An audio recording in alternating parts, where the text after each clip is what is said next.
So now that we've decided that we've cut off some of the steaks, we've put them away for a later barbecue or gathering, it's time to turn this in and get it ready for the oven for whatever you choose to do. So I'm gonna start at the back side or the bottom of the prime rib here. Rather than just putting seasonings directly onto the prime rib, is we use a mustard rub on the prime rib first. It kind of locks in the flavoring, and it also really allows that seasoning to stick very nicely to the prime rib itself. So what kind of mustard is that? So this is a mixture of two different types of mustard. Dijon is one of them, and the other one's my little secret, but you can use whatever mustard that you like. So what I'm gonna do is I'm gonna take a couple spoonfuls of this mustard and just kind of dab it onto the meat. You don't want to necessarily touch your spoon to the meat, just because then if you put it back in the jar, then you've ruined the jar of mustard because of cross-contamination. So then I'm gonna take my hands and I'm just gonna kind of smear this mustard around all over the back and the sides of this prime rib. So chef, what temperature is this meat right now? What I generally like to do is if I'm cutting steaks, I like the meat to be as cold as possible, not frozen, but just right out of the refrigerator.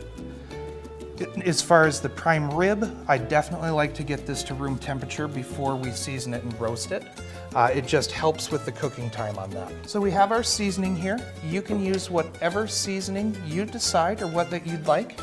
It's got some salt, pepper, garlic, and a few other little things and a lot of love. So we're gonna take this seasoning here and we're gonna just sprinkle it all over the prime rib. Nice and evenly coated all around there.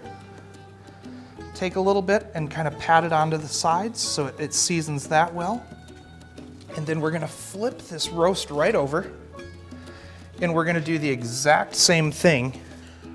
Okay, chef, so you tell me when. I think probably one more little half of one, and I think that should be just enough there. This will be enough? I think so. So how do you know? I mean, can you have too much, or is it just everybody's different? Everybody is gonna be a little bit different.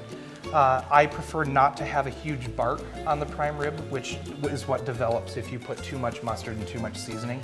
So my wife does not like mustard, but she loves the high horse prime rib. So do I tell her? Just keep it your little secret Okay. and surprise her. Okay.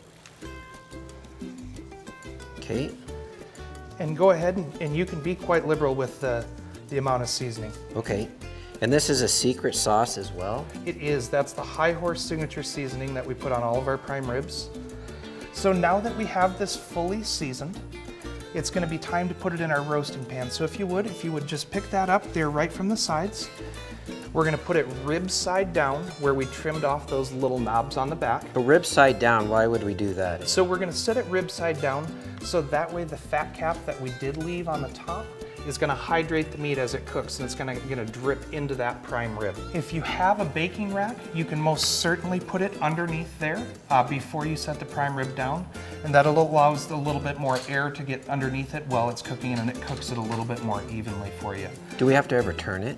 We don't. We just put it in the oven just like this. We don't have to rotate it or anything, and the oven's going to do all the work for us. Nice. So this would be a good time to start socializing. Yes. Cocktails. Cocktails. Yeah, absolutely.